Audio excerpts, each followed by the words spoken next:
Студії просто лінуються, ніхто не хоче працювати задарма, а українські гравці взагалі нічого не можуть вдіяти. Саме такі наративи я читала під своїм минулим відео «Як додати українську мову в ігри». Щоб краще розібратися в цьому питанні, ми вирішили звернутися до акторів та спілок українського дубляжу, базуючись на доволі частих тезах в коментарях до минулого відео. Ми підготували основні питання. Перше наше питання стосується проблем фанатських перекладів, а також що саме стає на заваді до української локалізації ігор.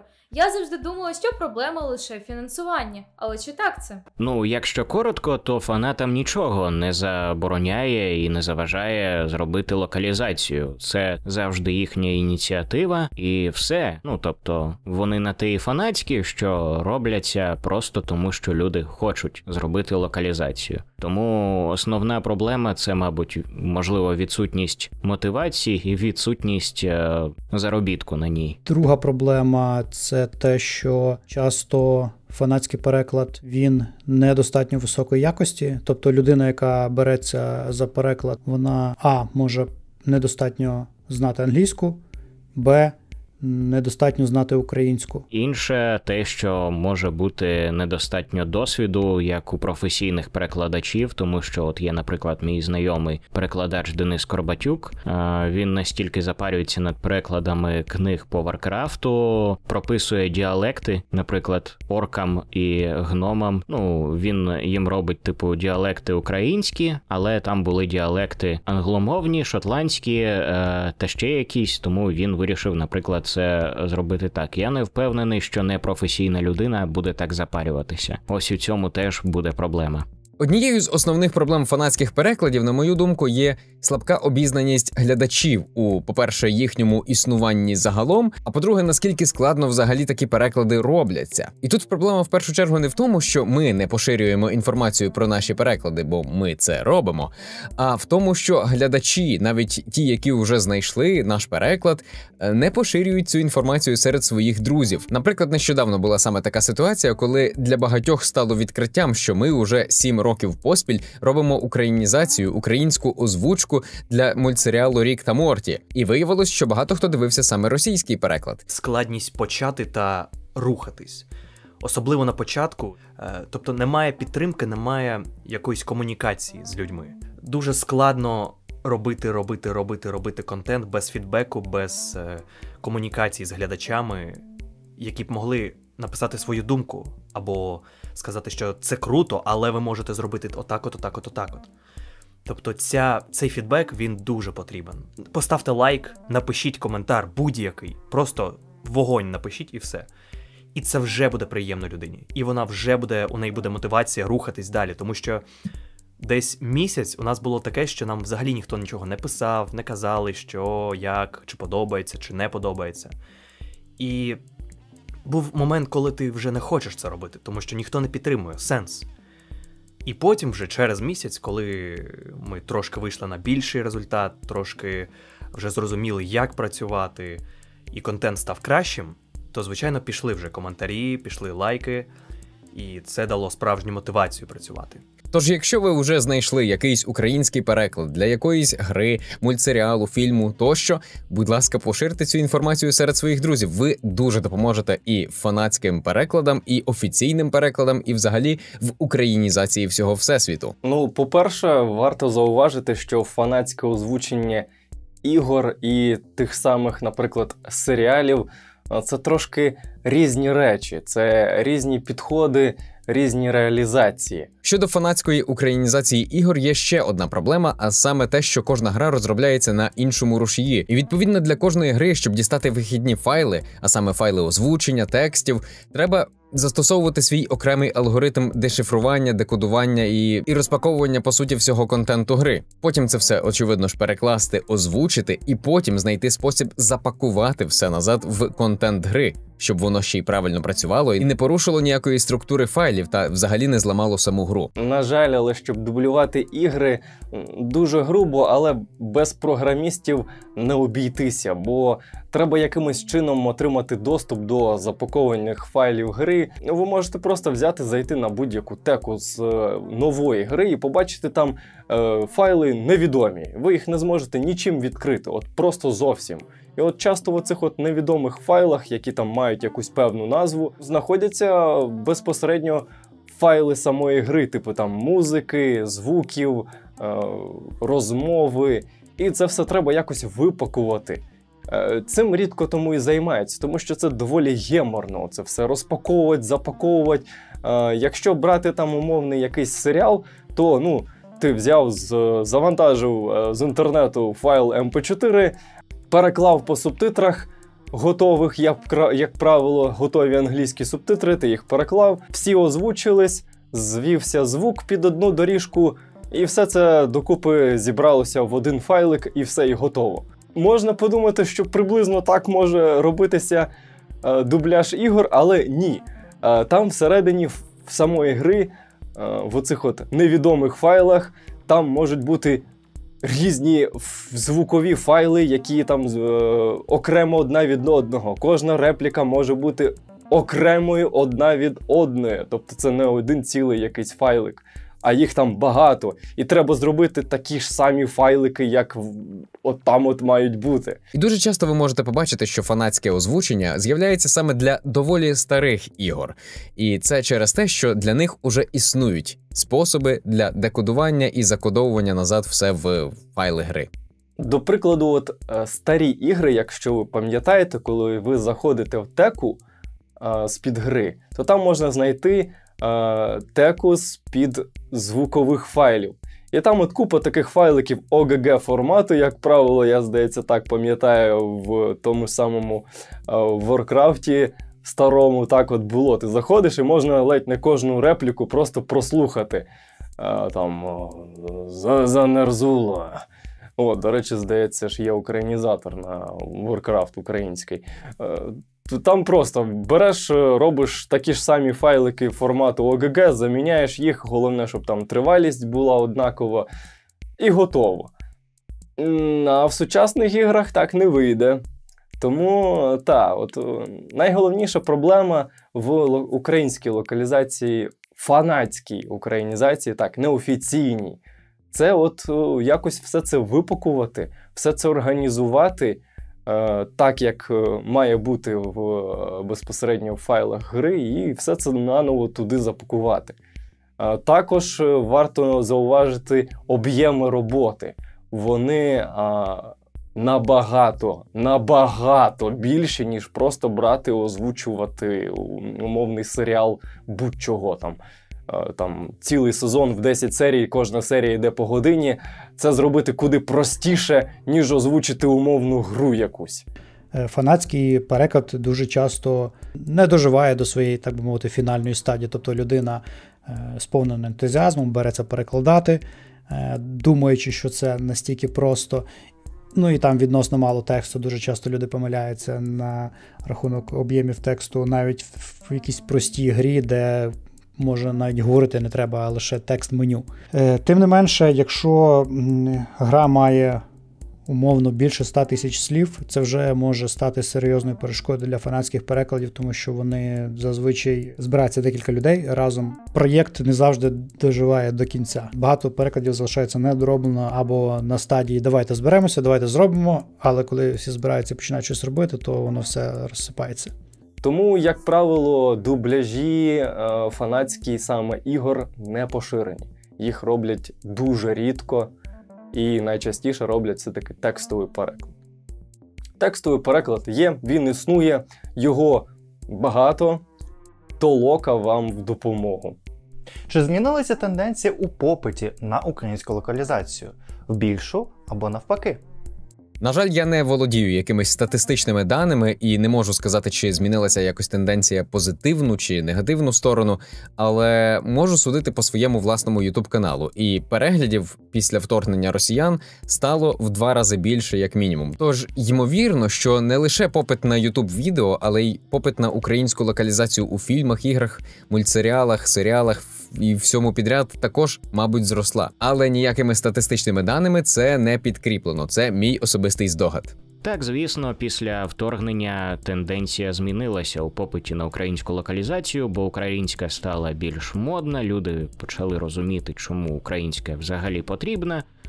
чим це краще. Ну і, звісно, почали ненавидіти все російське зі зрозумілих причин. Тому, так, звісно, збільшився попит, ну, принаймні, більше людей, а не просто ті, хто раніше любили українську мову, стали хотіти. Бо раніше людям, ну, в принципі, було пофіг, їм і російською було норм, типу, і так пойдет. Нарешті люди стали розуміти, що так, українська локалізація потрібна, і от чому. Моя відповідь буде дуже банальною, але попит на будь-що українське дуже стрімко зріс. На жаль, ціна цьому була те, що терористична організація під назвою «Росіяни», «Рососійці», «Росія» на нас напали.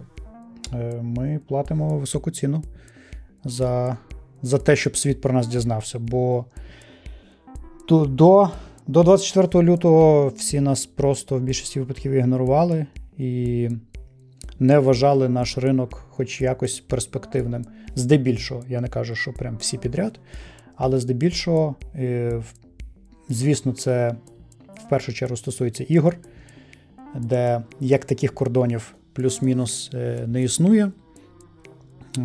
Це в меншу чергу стосується всяких там кіно, музики і решти, але ігор це стосується, мабуть, найбільше.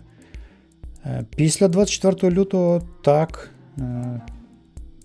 попит на українську локалізацію зріс значно. І серед українських розробників, які до того часто ігнорували українську, будучи українськими розробниками, не додавали українську локалізацію в гру, і серед західних студій. Насправді змінилося, але от після повномасштабної війни справді людям почало доходити, що треба розвивати українську мову, треба переходити на українську мову і підтримувати українську мову, тому що ми не знаємо, що буде далі. Російської локалізації її може взагалі більше не бути. І тому ви можете або перейти на англійську, звичайно, і вона буде усюди і завжди. Або ви можете допомогти нашим студіям і зробити якісний, офіційний дубляж, локалізацію українською. Тому після 24 числа, після повномасштабної війни, так, трохи це змінилося, але цього недостатньо. Ситуації, коли студії відмовляються від аматорських озвучувань, трапляються часто, але мені особисто не зрозуміла причина, бо, наприклад, якість у наших хлопців та дівчат, завжди на висоті. Направду, одна з найголовніших причин – це договір про нерозголошення, NDA. Оскільки фандап працює дистанційно, і всі роблять якби все у себе вдома, то банально не можна передавати матеріали поза межами студії. Тому що, власне, є корпоративні зв'язки. Зазвичай замовник сам обирає, хто буде йому перекладати, хто буде йому озвучувати і так далі. Небажання індивідуально працювати з якоюсь людиною, про яку ти нічого не знаєш. Я поясню тут детальніше.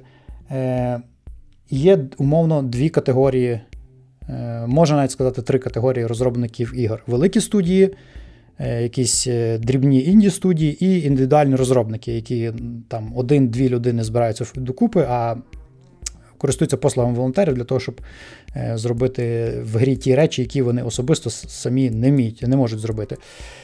Якщо останні, переважно, розуміючи всю складність ситуації, в якій вони знаходяться, розробляючи гру з самотужки, схильні додавати фанатські переклади. Інді-студії тут трошки складніше. У інді-студії, де є там 5 і більше людей, в них вже є певні схеми, за якими вони розробляють ігри, певні, будемо називати це, методології і підходи в розробці програмного забезпечення. А гра – це є програмне забезпечення.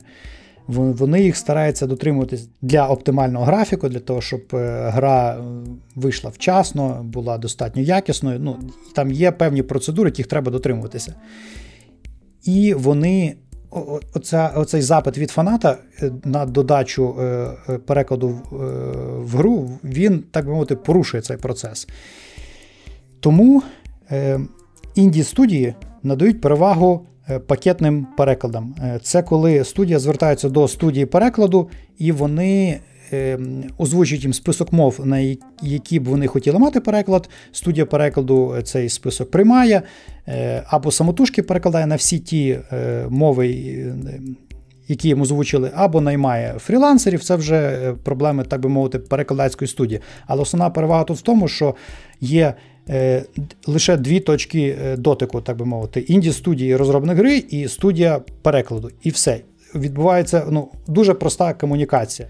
І якщо ми говоримо про великі студії, то тут, звісно, фанатському перекладу взагалі дорога закрита, тому що великі студії працюють з великими студіями перекладу, тобто вони вимагають в першу чергу якість. І вони не можуть собі дозволити додати озвучення чи навіть просто текстову локалізацію від якоїсь команди, яка не пройшла їхній контроль якості. І відповідно для того, щоб вони додали українську локалізацію, їм треба знову ж таки десь знайти спеціаліста, який зможе повністю перевірити всю цю пророблену роботу, чи все зроблено грамотно, чи все коректно, і чи все підпадає під якісь, обмеження, цензуру, правила і стандарти цієї конкретної компанії. Тож це, відповідно, ще величезні додаткові витрати для таких великих компаній, і щоб весь цей процес дійсно запустити, вони ще й мають бути впевнені, що це буде економічно вигідно, що цю українізацію дійсно для когось потрібно.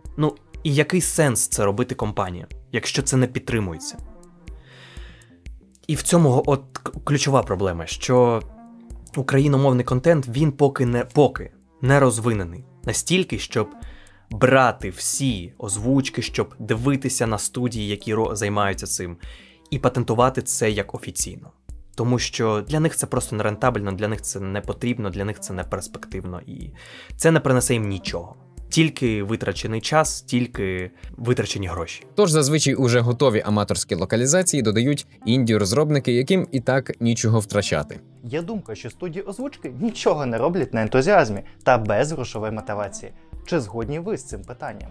Щоб відповісти на це питання, треба розуміти, що є фанатське озвучення і офіційне озвучення. І очевидно, що офіційні студії озвучення ніколи в житті не будуть працювати на ентузіазмі без коштів, тому що акторам озвучення треба звідкись платити зарплату, та й не тільки їм, а ще й звукачам, будь-кому. Фанатські студії озвучення зазвичай це зовсім інше питання, тому що всі вони якраз і побудовані повністю на ентузіазмі. Звісно, згоден. Хто не повинен працювати безкоштовно, це якийсь нонсенс. І на мою думку, студії озвучки більш схильні безкоштовно не працювати, ніж просто перекладачі тексту. Я поясню чому, тому що якщо для того, щоб перекласти текст, тобі, умовно кажучи, потрібна лише клавіатура, то для того, щоб зробити озвучку, тобі потрібне дороговартісне обладнання, як мінімум хороший мікрофон. В принципі, я з цим згоден, тому що, як я вже казав, люди не будуть робити все за безкоштовно. Тим паче зараз, коли людям потрібні гроші, людям потрібно на що жити. Хто буде займатися цим безкоштовно? От скажіть мені, хто буде працювати по 6-7 годин на день за ідею на перспективу? Хто? Тільки ми. Все, більше нікого немає. Багато було студій, які працювали, але як це все підтримувати? Як платити акторам, всім людям, хто працює, як платити за знімання студій, мікрофони – це дуже великий процес і дуже великі гроші. Тому і, звичайно, студії не беруться, і їм складно це робити. Але, якщо брати саме нашу студію, то ми просто робимо те, що нам подобається. Тобто, ми не слідкуємо за часом, за актуальністю. Ми намагаємось це робити, але ми відштовхуємось від того, щоб у всіх акторів, у всіх звукорежисерів, у всіх сценаристів був вільний час на те, щоб вони це зробили. Ні, насправді я не згоден з цим, тому що, грошова мотивація – це, звісно, що потрібно. Але ентузіазм додає можливості зробити, власне, продукт більш якісним. До прикладу, наприклад, студії, які локалізували мультсеріал «Сімпсони», вони додавали у переклад багато якихось українських мемів, тому що просто хотілося зробити цей переклад більш зрозумілим. А можна було б просто наплювати і, типу, зробити як є, залишити там відсилки до якихось персон і так далі, які були в оригіналі, а не замінити їх там на Павла Зіброва і так далі. Я не буду казати назву гри, я її не знаю, але я знаю, про що вона. Вона про море, про корсарів. І я дистанційно озвучив офіційно, але безкоштовно.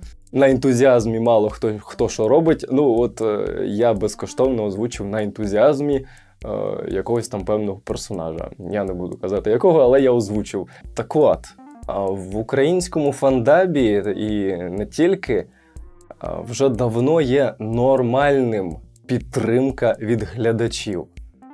Вона не примусова і була завжди ще, коли там найбільший трекер під назвою «Гуртом Толока» робив збори коштів, аби винаймати студію професійну, яка їм озвучувала серіали, мультсеріали, фільми тих, яких не мають української озвучки. Та, уявіть собі, і це було ще до 2014-го. Я почав займатися озвученням українською з 2014 року. Ну, загалом, в принципі, це був мій старт загально, саме з 2014 року. А вони це робили ще до. Я точно дату не можу сказати, але ви можете пошукати. Я думаю, таку інформацію можна десь знайти. І знову ж таки, багато чого тоді і зараз робиться на ентузіазмі. Тож люди, які бувають пишуть, що от ви тільки за гроші все тільки робите, скоріш за все просто шукають зраду там, де її немає. Суто з мого спостереження, все ж таки, це от у наших сусідів з країни Матрьошки, знаєте, менталітет «моя хата з краю, я нічого не знаю», а от у нас навпаки, «моя хата з краю, я зустрічаю ворога першим». Банально, але от донати, які ми бачимо на ЗСУ, тому доказ. Словом, ні, багато чого робиться за ідею, а не заради бабла. Так, можливо, є щось типу а-ля HD-резки, яка робить заради того, щоб зрубати бабла. Так, вони це роблять, ще й росіянською також продовжують кліпати відоси, точніше озвучкою. Уявіть собі, вау. Чому багато хто не любить HD-резку.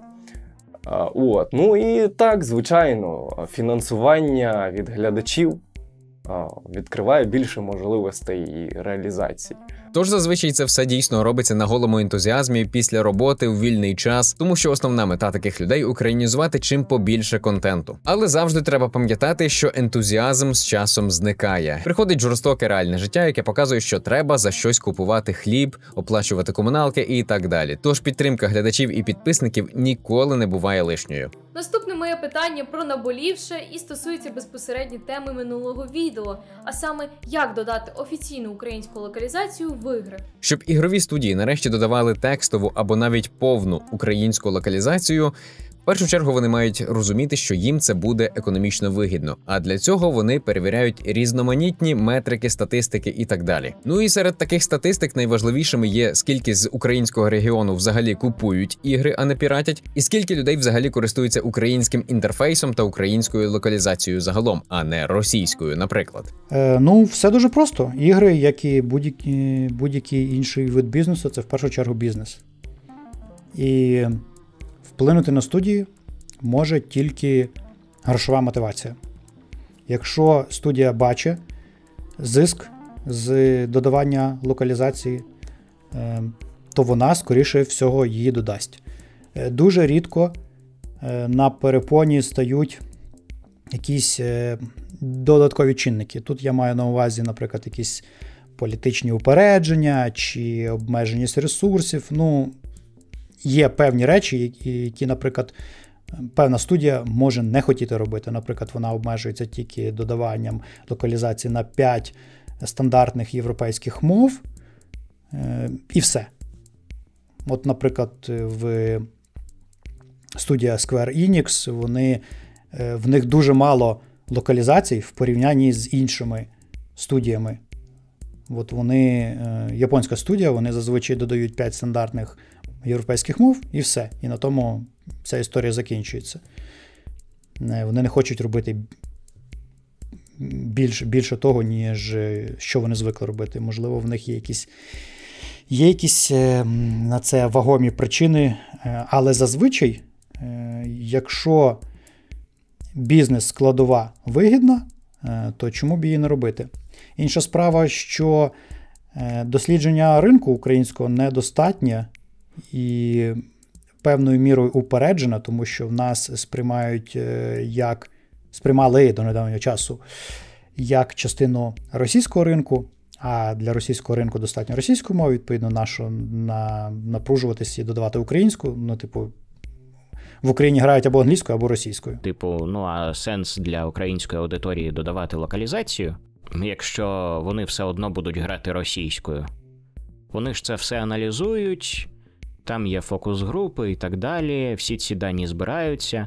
Знову ж таки, тому і важлива купівельна здібність українців, тому українцям треба купувати ігри, а не піратити їх теж. Дуже важливо не обирати росіянську локалізацію грі, бо, до прикладу, якщо ви не знали, але Steam збирає статистику, хто де купив гру і якою мовою грає. І, до речі, він також збирає Steam статистику, яка мова інтерфейсу у вас стоїть в самому Steam. І це теж дуже важливо.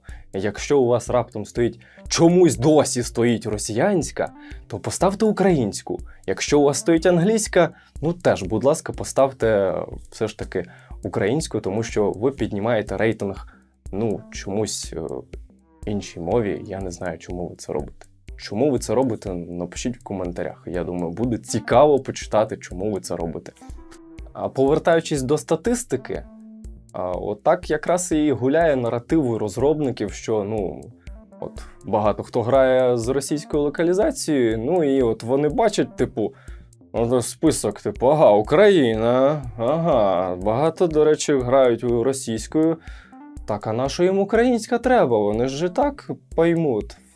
Так схавають нормально, от і все.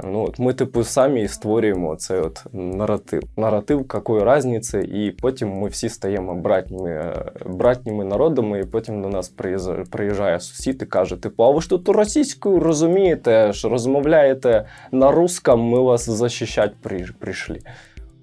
Так це працює. Уявіть, вау, прикольно. Не дуже, насправді. От просто уявіть, якщо кожна людина, яка зараз знаходиться в Україні, і не тільки, на PlayStation, на ПК, в Steam, будь-де, перейде на український інтерфейс, почне повністю писати всі коментарі українською мовою, почне спілкуватися в грі українською мовою. Ви просто уявіть, наскільки швидко до студій дійде про те, що так справді люди поширюють цю мову, і це справді цікаво. Тож, щоб для видавців і розробників український регіон був більш перспективним, треба обов'язково купувати ігри офіційно, з українського регіону, а не з Аргентини. Поставити собі на комп'ютері українську локалізацію Windows чи Linux, чи що у вас там, поставити українську локалізацію в Steam, в PlayStation нарешті, та й взагалі всюди, де тільки це можна. Вся ця інформація, вся ця статистика завжди збирається і надсилається видавцям та розробникам. На вашу думку, чому українська локалізація необхідна зараз? Всупереч тезі, що не на часі, бо йде війна, а також, що в нас багато російськомовних українців, яким наявність мови не принципова. Насправді важке питання, тому що можна подивитися з двох сторін. Якщо з одної сторони дивитися, то так, в принципі, зараз справді складно це все розвивати під час війни. Дуже складно. Як для нас, так і для великих студій. Але, якщо подивитися з другої сторони, то коли, якщо не зараз? Тобто, війна може тривати ще багато років. І якщо ми зараз вже почнемо потроху розвивати це все, не потрібно дуже швидко це все робити. Потрібно робити помаленьку, але починати вже зараз. Тому що якщо почати через 5 років, то ти можеш сказати собі, почну ще через 5 років. І потім, і так далі, так далі, так далі. Ти будеш постійно відкладати цей процес. Тому краще це вже починати робити зараз. Повністю. Переходити на інтерфейс український. Все, як я казав. підтримувати українськомовний контент. І я думаю, десь через рік, 2, 3, коли вже щось зміниться, я сподіваюся, звичайно, то тоді вже і будуть якісь кроки, і тоді вже будуть якісь офіційні озвучки і так далі. Якщо от студії подивляться і скажуть, що, вони це робили під час війни, вони розвивали це, вони підтримували це. І зараз вже багато студій створилося, багато людей дивляться, слідкують, підтримують, то чому б не зробити це? І вони зроблять. Тому підтримуйте прямо зараз, починайте і помаленьку робіть, рухайтесь та просувайте цей контент, просувайте українську мову. Це трошки не так, бо не на часі могло бути в перших, 2-3 місяці після 24 лютого. Та? Зараз, коли вже йде 9-й місяць, то вже нема такого, як не на часі.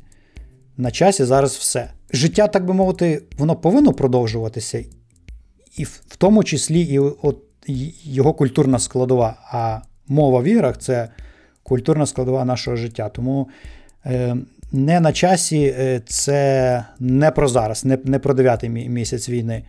Воно, безумовно, не може бути настільки інтенсивним і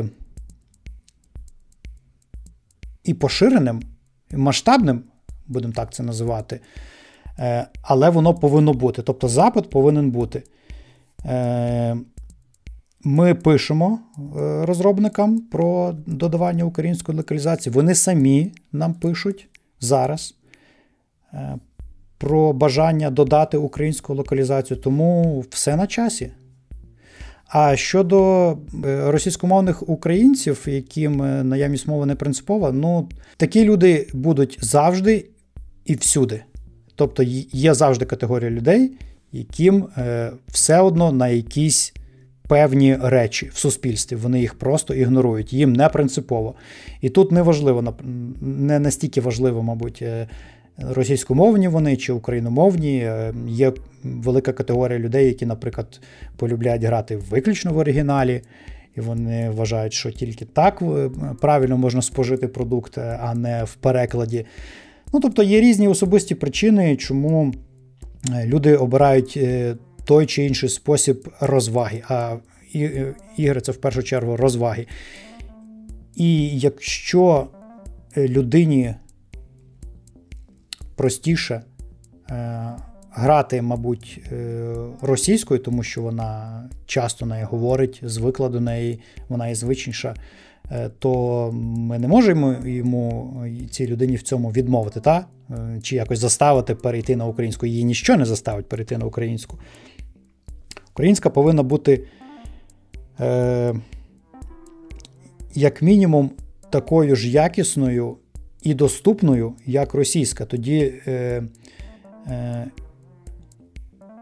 в людини буде вибір між українською і російською. І вона вже в силу певних чинників, можливо, виховання, якогось зовнішнього фактору, впливу, освіченості своєї, розуміння майбутнього, вона так чи інакше, скоріш за все, вибере українську. В Україні, звісно, ми говоримо про українців, які розмовляють переважно російською. Я собі так це бачу. Зі зрозумілих причин, якщо ми себе позиціонуємо на всесвітній арені як українці, то давайте і отримувати продукт українською мовою і привчатися до нього.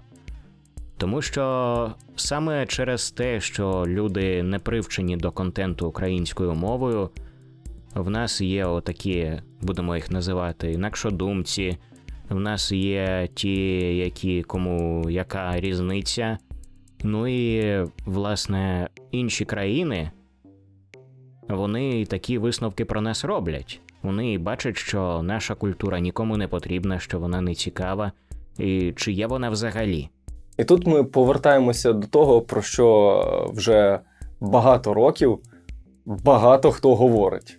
Я, наприклад, до цього дійшов аж в 16-му році, тобто до мене теж не одразу дійшло, але все ж таки дійшло. Тож я сподіваюся, і до вас також дійде, що мова завжди на часі. По-перше, з точки зору нашої національної безпеки. Також багато кому варто усвідомити, що там, де російська мова, там і російські наративи. В перекладах також. Наприклад, зацініть мультик, називається «9», там про ляльок таких. То якщо ви подивитеся цей мультик російською і порівняєте її з англійською, українською перекладено так само, як і англійською, а от в російській озвучці там геть все по-інакшому. Вони там навіть побєдобєсія втулили там, де цього побєдобєсія не було. Вони там придумали просто такий треш. І подивіться, я не знаю просто, як вам це пояснити, але це треба просто взяти і порівняти. Мова – це взагалі ідентифікатор нації, це ідентифікатор української сутності. І недарма взагалі останні 400 років і Російська імперія намагається придушити українську мову, всіляко заборонити її і взагалі знищити нашу культуру. Тому що якщо не буде мови, не буде і культури, не буде державності, не буде нас з вами. Аналогічні приклади в сучасній історії також уже є. Тому казати, що мова не на часі під час будь-чого – це максимальна маніпуляція для того, щоб не використовувати українську мову, не переходити на неї, тому що вам просто так зручно. Але і російськомовні українці мають розуміти, що вони стали російськомовними не просто так, а через процес зросійщення. І так, те, що є в Україні безліч російськомовного населення – це факт. Але це сумний факт, який мав би змінитися, тому що цей факт ні до чого доброго не приведе. Кожна думаюча людина має вже давним-давно зрозуміти, що російська мова накликає на нас лише біду, що це мова саме окупантів. Хтось, звісно, може сказати, а навіщо нам взагалі українська мова в іграх? Проте я вважаю, що чим більше української мови в оточенні, тим більше людей буде переходити на державну. Та і погодьтесь, ми вже давно перекладаємо фільми краще росіян. Тож чи розділяють цю думку наші актори озвучування? Це буде один із чинників, які можуть позитивно вплинути. Одним з чинників вже до цього була, власне, локалізація кіно для кінотеатрів, але людям все одно пофіг, вони там в інтернеті дивляться російською, їм все одно може бути. Але це, принаймні, може трошки підняти оцей відсоток людей, які захочуть спілкуватися українською, бо вони побачать, що навіть ігрові студії, навіть у їх улюблених іграх є українська мова. Це ж круто. Чому би ні тоді? Безумовно. Тобто кожна частинка буде робити свій внесок для того, щоб людині було легше адаптуватися і перейти на українську. Це працює будь-чим. Головне, щоб у людини було відповідне оточення. Тому що, скажу чесно, я як людина, яка спілкувалася все життя російською, мені було максимально важко перейти на українську. Максимально важко. Я коли почав розвивати студію, я почав розмовляти українською, почав розмовляти українською з акторами, з усією командою я спілкуюся тільки виключно українською мовою. І це допомогло мені перейти та вільно спілкуватися українською. Спілкуйтесь. Якщо у вас навіть буде дуже погано це виходити, нічого страшного. Ці маленькі кроки, вони допоможуть вам перейти на українську мову. І повірте, це буде круто. Якщо людина любить грати, вона і є доступна мова в цій грі, в якій вона любить грати, в її улюбленій грі, не знаю, візьмемо для прикладу Доту. Як мінімум, це буде зайвою мотивацією спробувати. Зовсім не факт, що, можливо, їй сподобається, можливо, навпаки, вона скаже, що фу, яке лайно. Але тим не менше, в неї буде вибір, і це відсилка до попереднього питання, що у людини повинен бути вибір і можливість. Ігри можуть вплинути на м'який перехід суспільства за умовою, якщо українська мова в іграх буде достатньо поширеною і доступною. Так, я вважаю, якщо навколо нас взагалі буде побільше українського в інфопросторі, в звичайному побуті, взагалі в іграх, фільмах, музиці, у всьому, то з часом люди зрозуміють, що це не мова селюків, Це мова нашої нації, мова нашої самоідентифікації, тож варто на неї переходити. Тому так, це може бути ще одним способом лагідної українізації. Головне, щоб люди свідомо обирали саме українську локалізацію. І, наприклад, якщо це діти, то щоб батьки їм включали українську локалізацію, а не російську. Ну, звичайно, популяризація української і не тільки в іграх позитивно вплине на українську в побуті. Як то кажуть, це база. Особисте питання.